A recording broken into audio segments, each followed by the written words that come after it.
ఏపీలో మంత్రులకు బెదిరింపులొచ్చాయి. కందుల దుర్గేష్, సత్యకుమార్ యాదవ్, అనగాని సత్యప్రసాద్, కొల్లు రవీంద్రకు బెదిరింపు పోస్ట్ కార్డులొచ్చాయి.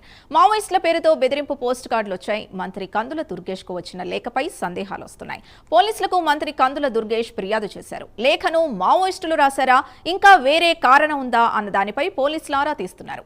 చిట్చాట్లో మంత్రి కందుల దుర్గేష్ కీలక వ్యాఖ్యలు చేశారు. తనతో పాటు 4 మంత్రులకు బెదిరింపు లేఖలొచ్చాయని కందుల దుర్గేష్ తెలిపారు. సత్యకుమార్, అనగాని, కొల్లు రవీంద్రకు బెదిరింపు కాల్స్ వచ్చాయని అన్నారు. శాఖాపరంగా గానీ వ్యక్తిగతంగా కానీ తనకు ఎక్కడా పొరపాట్లు చేయలేదన్నారు కందుల దుర్గేష్. ఈ లేఖలు మావోయిస్టులవా కాదో ఇంకా తెలియలేదన్నారు.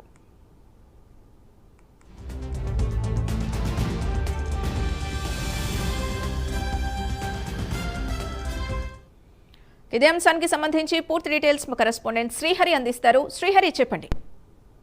సింధు, నేడు అసెంబ్లీ సమావేశాలు ప్రారంభమైన నేపథ్యంలో పలువురు మంత్రులకైతే బెదిరింపు పోస్ట్ కార్డులు అనేవి అయితే విడుదల చేశారు. మావోయిస్టుల పేరుతో మీకు, మీ కుటుంబ సభ్యులకు లైఫ్ థ్రెటనింగ్ ఉంది అంటూ పలువురు మంత్రులకైతే ఈ పోస్ట్ కార్డును అయితే పేషీకి విడుదల చేశారు. అయితే ఈ నేపథ్యంలోనే దీనిపైన ఎవరైతే మంత్రి కందుల దుర్గేష్ తో పాటు సత్యకుమార్ యాదవ్, అదే విధంగా అనగాని సత్యప్రసాద్ తో పాటు మంత్రి కొల్లు రవీంద్ర కూడా ఈ పోస్ట్ కార్డు ద్వారా అయితే ఈ బెదిరింపు వచ్చినట్లుగా మనకి సమాచారం అందుతుంది. అయితే దీంతో ఏదైతే మావోయిస్టుల పేరుతో రిలీజ్ చేసిన ఈ కార్డుల పైన ఇప్పటికే ఆ పేషీకి సంబంధించిన అధికారులు ఎవరైతే ఉన్నారో వారు పోలీసులకు కూడా ఫిర్యాదు చేశారు. వెంటనే దీనిపైన ఇంటెలిజెన్స్ ఎవరైతే ఉన్నారో అధికారులు వాళ్ళంతా కూడా దీనిపైన ఆరా తీస్తున్న పరిస్థితి. ఎవరు దీన్ని ఎక్కడి నుంచి పంపించారు, ఎవరు పంపించారు అనే దానిపైన వచ్చిన ఏదైతే పోస్ట్ కార్డు ఉందో దాని అడ్రస్ డీటెయిల్స్ తో సహా దానిపైన అయితే పూర్తి స్థాయిలో దర్యాప్తు జరుగుతుంది. అయితే నేడు అసెంబ్లీ సమావేశాలు ప్రారంభం